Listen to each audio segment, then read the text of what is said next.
আমাদের লাইফটাও এক সময় আর সবার মতোই সিম্পল অ্যান্ড হ্যাপি ছিল। তবে হ্যাপিলি এভার আফটার বলে হয়তো রিয়েল লাইফে কিছু হয় না।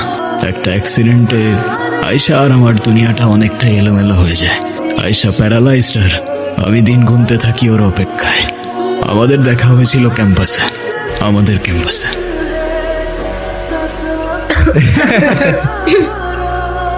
কি করে খাস এসব ছাইপাস? আমি ইব্রাহিম রিপোর্ট করছি সরাসরি আমাদের ভার্সিটির ক্যাম্পাস থেকে। আজকের প্রশ্ন একটাই, স্বাধীনতা, ফ্রিডম কিংবা ইন্ডিপেন্ডেন্স? তার মানে কি এটা ক্যাম্পাসের ভেতর এভাবে ওপেনলি স্মোক করা? যদি তাই হয় আই এম সরি, আপনাদের এরকম স্বাধীনতায় আমি বিশ্বাস করি না। এবং সবচেয়ে ভয়ঙ্কর ব্যাপারটা কি জানেন? আশেপাশের মানুষজন দেখছে যাচ্ছে কিন্তু কেউ কিছুই বলছে না।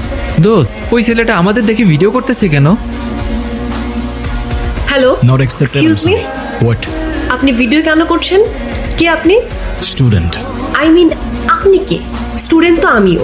আপনি পারমিশন ছাড়া আমার ভিডিও কিভাবে করতে পারেন? আমি আপনার ব্যাপারে ডিপার্টমেন্টে কমপ্লেন করব। ওকে, করেন কমপ্লেন। আমি ইব্রাহিম, জার্নালিজমের স্টুডেন্ট, আর এই ভিডিওটা যাবে ডিরেক্ট সোনিয়া ম্যামের কাছে। এই ওয়েট, সরি। আর আমি তো স্মোক করি না। সে তো ওরা ডেহার দিছিল, সেই জন্য। আপনি ভিডিওটা ডিলিট করে দেন না প্লিজ। ওকে ফাইন, করে দেবো। তোমার মায়ের নাম্বার দাও, তাকে ভিডিওটা দেখাই, তারপর ডিলিট করে দেবো। এইটা করেন না প্লিজ, আমার মা জানলে আমি একদম শেষ। তাহলে যতক্ষণ তোমার মায়ের নাম্বার না দিচ্ছ ততক্ষণ ভিডিওটা আমার কাছেই থাকুক। ডিলিট হলে তোমার মাকে দেখানোর পরই হবে। চললাম বস।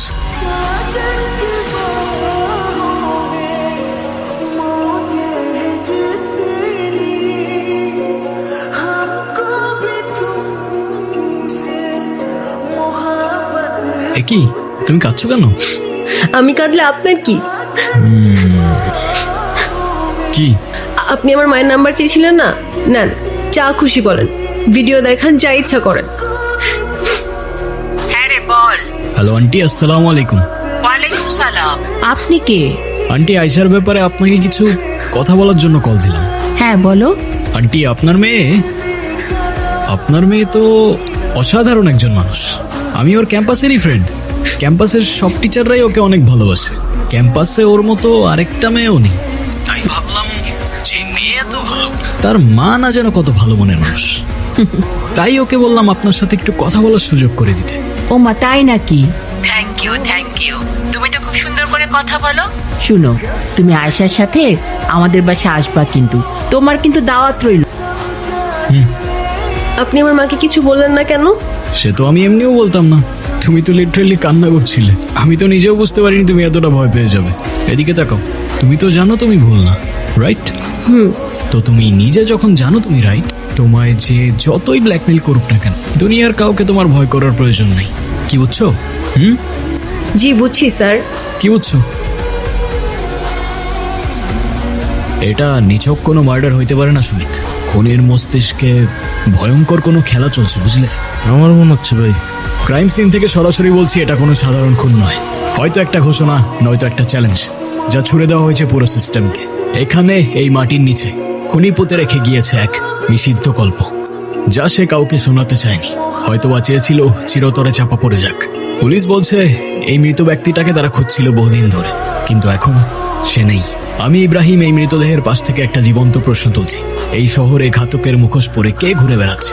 প্রশ্ন আছে অনেক, তবে উত্তর জানতে হলে আমাদের যেতে হবে অনেক গভীরে। ততক্ষণ দেখতে থাকুন জনতা নিউজ। ক্যামেরাম্যান সুমিতের সাথে ইব্রাহিম হোসেন, জনতা নিউজ, ঢাকা। আবারও রাজধানীতে পাওয়া গেল সেই জেল পলাতক দলের আরেক আসামির লাশ। ভাই জানা গেছে উঠো না ভাই, আগেও উঠো। নাকি এর পেছনে লুকিয়ে আছে কোনো বড় রহস্য। এখন পর্যন্ত তাদের কোনো খুঁজে পাওয়া যায়। ও, আপনারা চলে এসেছেন।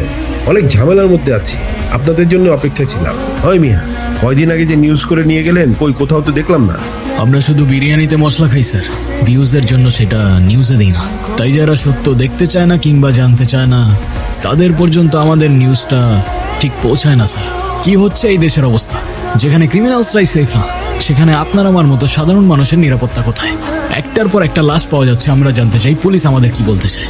স্যার, একটার পর একটা মার্ডার হয়ে যাচ্ছে, আপনাদের ইনভেস্টিগেশনের ডিটেলস আমাদের জনতা জানতে চায়। আসলে কেসটা খুব কনফিডেন্সিয়াল। আসলে যে মার্ডার হয়েছে সে জেল পলাতক আসামি, আর আগে যে মার্ডারটা হয়েছে সেই মার্ডারের সাথে এই মার্ডারের কোথাও না কোথাও মিল আছে। আমরা খুনির খুব কাছাকাছি চলে এসেছি। কিছু পাজল মিলাতে পারলেই আমরা এই মার্ডারের মোটিভটা জেনে যাব। ক্রিমিনালস জেল থেকে পালিয়ে গেলে তাদের কিছুই করার থাকে না। সেই ক্রিমিনাল খুন হলে তারা খুনিকে খুঁজতে পারে না। পুলিশ কতদিন এভাবে নিজেদের দায়কে এড়িয়ে চলবে? প্রশ্ন আমাদের জনতার। তবে খুনি আসলে কে? হতে পারে সে আপনার আশেপাশেই আছে, চায়ের দোকানে, শপিং মলে, রাস্তার পাশে কিংবা আপনার সামনে। তাই সাবধান থাকুন, সতর্ক থাকুন, দেখতে থাকুন জনতা নিউজ। ক্যামেরাম্যান সুমিতের সাথে ইব্রাহিম হোসেন, জনতা নিউজ, ঢাকা।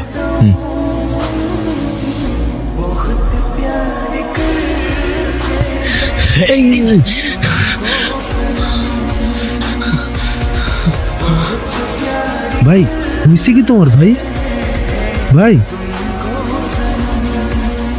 ডক্টর, আমার মেয়ের এখন কি অবস্থা?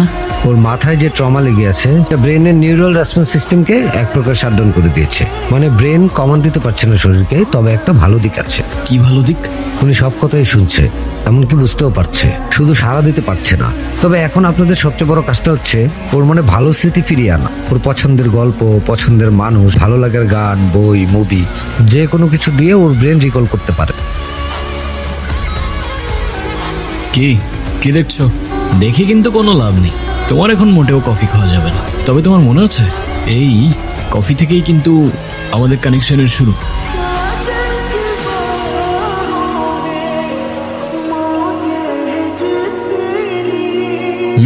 কি কই কি? কিছু না তো। তাহলে এভাবে স্টক করতেছো কেন? কিছু বলবা? না, আমি আবার কি বলবো? ওকে। এই দাঁড়ান। আচ্ছা, আমি যদি আপনাকে কনফিউজ করি আমি একজন সিরিয়াল কিলার, আপনি কি কাউকে বলে দিবেন? কাউকে বলবো না, ডিরেক্ট পুলিশে দিয়ে দিব। ধুর, আপনারা এই জার্নালিজমের স্টুডেন্টরা না অলওয়েজ গম্ভীর আর সিরিয়াস থাকেন। আপনাদের লাইফে কি কোনো এন্টারটেনমেন্ট নাই? হ্যাঁ আছে তো। এই যে তুমি, দিব্যি চলতে ফিরতে থাকা একটা এন্টারটেইনমেন্ট। এখন বলো, এই উকিঝুঁকি করার উদ্দেশ্য কি? আচ্ছা, আপনার কোনটা পছন্দ, চা আর কফি? কফি। তাহলে আজকে বিকেলে কফি ডেটে দেখা হচ্ছে। বাই। হোয়াট? এই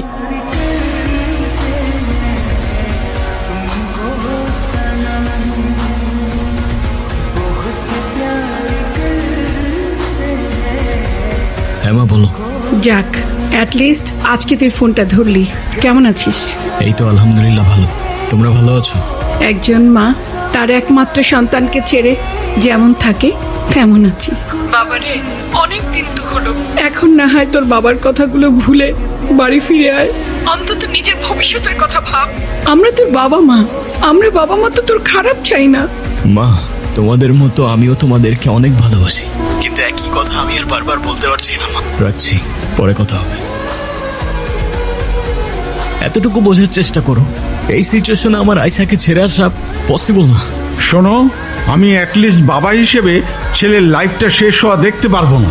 এখন তোমার হাতে দুইটা চয়েস আছে, হয় তুমি এই বাড়িতে থাকবে, আর না হয় ওই মেয়েটার পেছনে তোমার পুরোটা লাইফ শেষ করবে। এই দাঁড়াও, কোথায় যাচ্ছ তুমি? শোনো, আমি শেষবারের মতো বলে দিচ্ছি, এই যদি তোমার শেষ সিদ্ধান্ত হয়, হলে এ বাড়ির ঘর, এ বাড়ির দরজা তোমার জন্য চিরতরে বন্ধ। লাশ লাশ লাশ, লোকালয়ে আবারও লাশ। বেড়িবাঁধের ময়লার স্তূপে পাওয়া গেল গুলিবিদ্ধ এক যুবকের লাশ। একদম 6টার 6টা বুলেট, একটাও মিস করে নাই। বাচ্চার কোনো চান্সই রাখে নাই, একদম ক্লিন শটস। সুমিত, তোর কি মনে হয় খুনির মনে ক্ষোভ না ক্ষত? এক্সকিউজ মি, দেখি দেখি দেখি দেখি। স্যার, স্যার একের পর এক লাশ পাওয়া যাচ্ছে। পুলিশের ব্যর্থতা কিভাবে ব্যাখ্যা করবেন? আপনারা তো হাত গুজেই বসে আছেন। দেখুন, আমরা হাতে হারিকেন নিয়ে বসে নেই। তদন্ত চলছে, আর তদন্ত রিপোর্টে যা মনে হচ্ছে তাতে 3টা খুনই একই ব্যক্তির কাজ, আর 3টাই পূর্ব পরিকল্পিত। হয়তো রিভেঞ্জ কেস। ময়লার স্তূপে গুলিবিদ্ধ লাশ, চারপাশে শুধু নীরবতা আর প্রশ্ন। তবে উত্তর নেই। উত্তর নেই তাদের কাছে, আপনার কাছে, কিংবা আমার কাছে। শুধু দেখছি, শুনছি, আর ভুলে যাচ্ছি পরবর্তী কোনো মুখরোচক খবরে। ক্যামেরাম্যান সুমিতের সাথে ইব্রাহিম হোসেন, জনতা নিউজ, ঢাকা।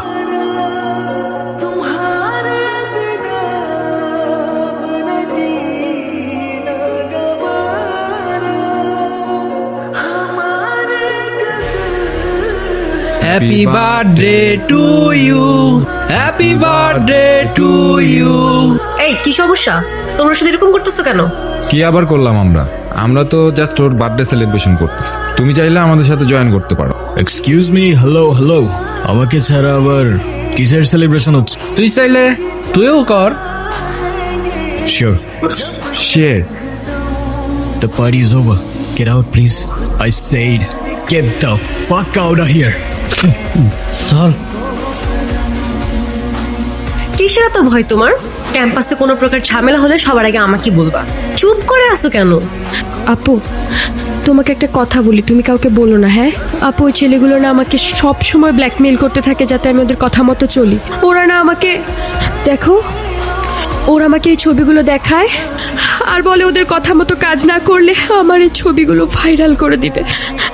কিন্তু তোমার এই ছবিগুলো ওরা কিভাবে পেল? আপু এই ছবিগুলো তো আমার না, এগুলো তো এই দিয়ে জেনারেট করা ছবি। আপু সেটা তো আমি জানি, কিন্তু আপু মানুষ তো এগুলো বিশ্বাস করবে না, মানুষ আমাকেই খারাপ ভাববে। আর এত মানসিক চাপ নিয়ে আমি বাঁচতে পারবো না। ওদের জন্য যদি কাল আমার কিছু হয়ে যায়, আমার মৃত্যু শাস্তি ওদেরকে দিও আপু। তোমার কিচ্ছু হবে না, আমি আজই ডিপার্টমেন্টে বলে ওদের শাস্তির ব্যবস্থা করতেছি।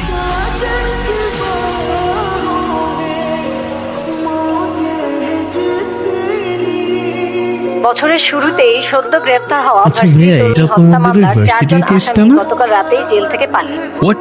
4 জন এত সহজে কেমনে পালাইলো? Something is wrong Sumit. Ayesha কোথায়? আপু তো আমি জানি না ভাইয়া। হ্যালো, হ্যাঁ হ্যালো, তুমি কোথায়? আমি তো বাইরে, ভালো কিচ্ছু বুঝতেছি না। আরে বাইরে কেন বেরোইছো তুমি? বাসায় চলে যাও। হ্যালো, কি বলতেছো? আমি কোনো কিচ্ছু বুঝতে পারতেছি না। আরে আমি বলতেছি তুমি তাড়াতাড়ি বাসায় চলে যাও। আমি তো বাসায় না, আমি তো ওয়ার্ল্ড ইউনিভার্সিটির কাছে। আমি তো আশেপাশেই আছি। আচ্ছা তুমি যেখানে আছো তুমি ওইখানেই থাকো, আমি আসতেছি। ওকে আচ্ছা ঠিক আছে, মামা একটু দাঁড়ান তো। হ্যালো, হ্যাঁ হ্যালো, হ্যাঁ কোথায় তুমি? এই যে এদিকে আমি, আমাকে দেখছো? কোন দিকে? এই যে এদিকে তাকাও। আর এখানে আমি, এখানে।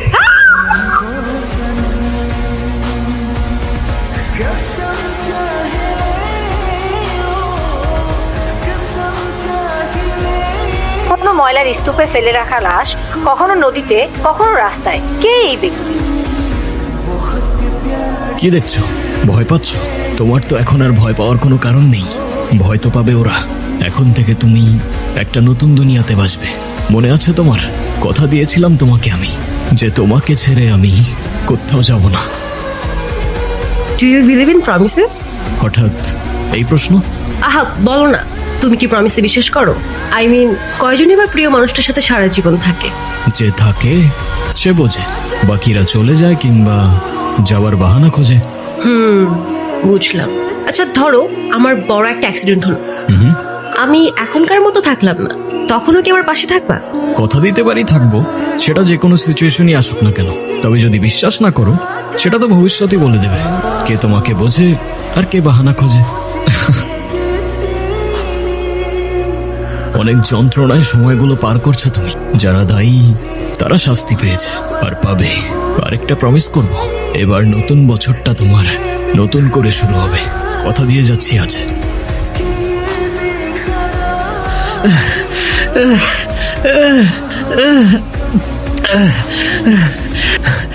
এই কে তুই? সারা মারে। ছেড়ে দিলে সেলিব্রেশন কিভাবে হবে বল? তুই ইব্রাহিম, তুই সবাইকে? কারেক্ট। কি কষ্ট হচ্ছে? বাঁচতে ইচ্ছে করছে? এতদিন তো অন্যের মৃত্যুতে অনেক উৎসব করেছিস না, এবার একটু নিজেরটাতেও করে দেখ।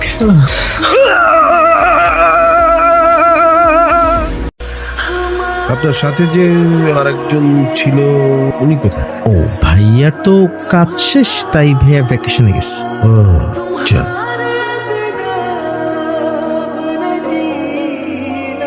আয়শা শুনতে পাচ্ছ? আমি জানি তুমি সব শুনতে পাচ্ছ। তোমার আর ভয় লাগছে না? না ভয় না কষ্ট, কোনো কিছুই তোমায় আর ছুঁতে পারবে না। আমি বলেছিলাম না তোমাকে, নতুন বছরটা নতুন করে শুরু হবে তোমার। নতুন একটা দুনিয়া শুরু হবে আমাদের, যেখানে শুধু তুমি আর আমি আর